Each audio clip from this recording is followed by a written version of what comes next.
Signé une convention avec le PNR, donc notre délégué au PNR, Hervé, va nous expliquer de quoi il s'agit. Alors, donc, on va résumer un petit peu, mais donc, effectivement, on a entamé avec le parc naturel régional un recensement de l'ensemble des dépôts sauvages sur le territoire du PNR.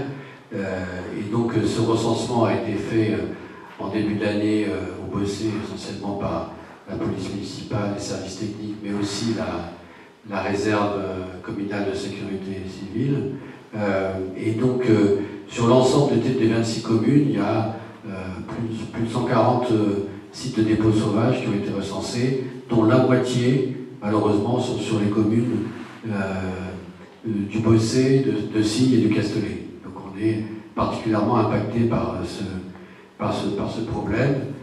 Donc, je vous rappelle que les dépôts sauvages polluent les milieux naturels, l'eau, les sols, l'air, ils dégradent les paysages et le cadre de vie, et en plus, ça augmente le risque de départ de feu. Enfin, il y a des conséquences, sans compter les aspects esthétiques, quoi.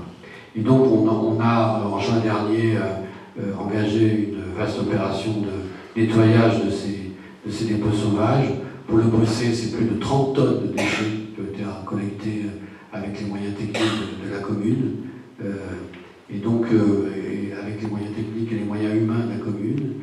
Et ça génère pour chaque collectivité un coût qui commence à devenir important.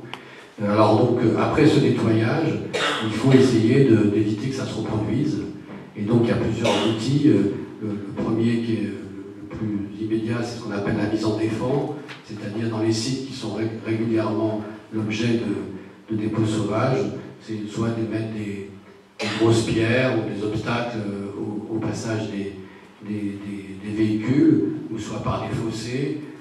Parfois c'est possible, parfois c'est facile quand il s'agit juste de barrer un chemin d'accès, mais ou de mettre une barrière comme sur les DFCI.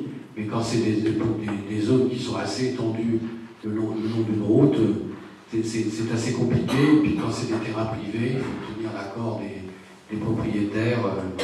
Déjà, il a fallu demander formellement l'accord des propriétaires pour nettoyer les dépôts sauvages qui étaient sur des terrains privés. Personne ne nous a refusé, bien évidemment, mais quand même.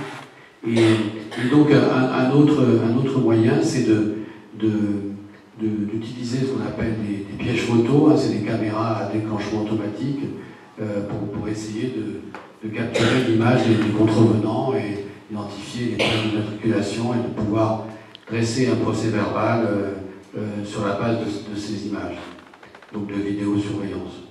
Donc la commune du Bossé a dernièrement bénéficié de la mise à disposition d'une caméra par le parc naturel régional de la Sainte-Pau. Cette caméra mobile sera mise en place sur les sites de dépôts sauvages les plus actifs par les services techniques après concertation avec la police municipale, la gendarmerie, et puis aussi les gardes du PNR qui ont bien l'habitude de ces techniques, de manière à appréhender les auteurs et à dissuader les contrevenants.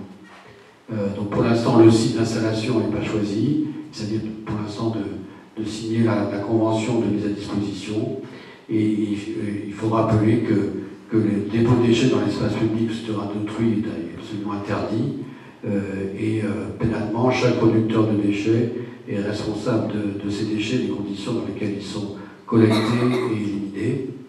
Les auteurs de dépôts sauvages encourent une amende de 1 500 €, pouvant aller jusqu'à 3 000 € en cas de récidive.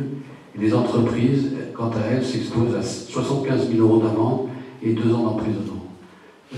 Voilà, donc la mise en place de ce type de matériel et de solutions concrètes pour identifier les contrevenants. Et donc, afin de définir les modalités de mise à disposition et d'utilisation du matériel photographique, une convention doit être établie entre le syndicat mixte d'aménagement et de gestion du parc naturel régional de la Sainte-Pau et la commune de Bossé.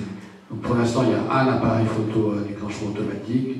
On espère soit en avoir plus à disposition, voire en acquérir d'autres si c'est nécessaire pour équiper d'autres sites. Est-ce que la photo, la photographie, est une preuve suffisante pour pouvoir verbaliser? Oui, oui. Oui. Bien sûr. Absolument. D'accord. Absolument. Dans ce cas-là, c'est le cas. D'accord. On a une convention avec la gendarmerie, enfin un accord avec la gendarmerie qui autorise, par des agents agréés, de pouvoir regarder ces images, et on a une autorisation Il y a une autorisation de la CNIL, bien entendu, et ensuite, oui, ça sert de preuve et le procureur peut condamner. Juste une interrogation, à l'échelle du PNR, une seule caméra, j'imagine qu'il y en a plus, je pense. Et... Pour le bosser. Non, c'est une caméra pour le bosser. Est-ce que ce ne serait pas judicieux que le bosser essaie d'acquérir une caméra pour elle? Tout à fait, tout à fait, mais voyons déjà celle qu'on nous offre finalement,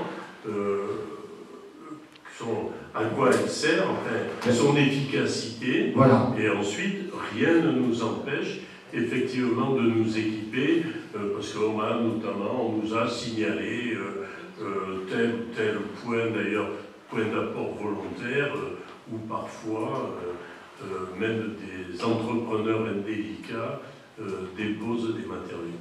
Alors, la mise en œuvre, d'après l'expérience des gardes du parc qui en ont mis en œuvre ailleurs, c'est pas très évident. Il faut trouver le bon endroit, le bon angle. Il ne faut pas qu'il y ait de... Par exemple, si dans le champ de la caméra, il y a une branche de pin qui bouge en permanence, les gens se retrouvent avec 7000 photos de branches d'arbres. Il ne faut pas se la faire piquer non plus. Et voilà, il ne faut pas se la faire prendre à voler, donc il faut la mettre assez haut, mais pas très haut quand même. Voilà, il faut l'équiper. Donc on verra. Il faut l'équiper avec... Mais vous avez raison, c'est pas... Si ça montre son efficacité, on n'hésitera pas. Voilà, pour l'instant, c'est l'expérimentation que nous permet cette mise à disposition. Voilà. Bien, pas d'autres remarques? Qui est contre? Qui s'abstient? Je vous remercie.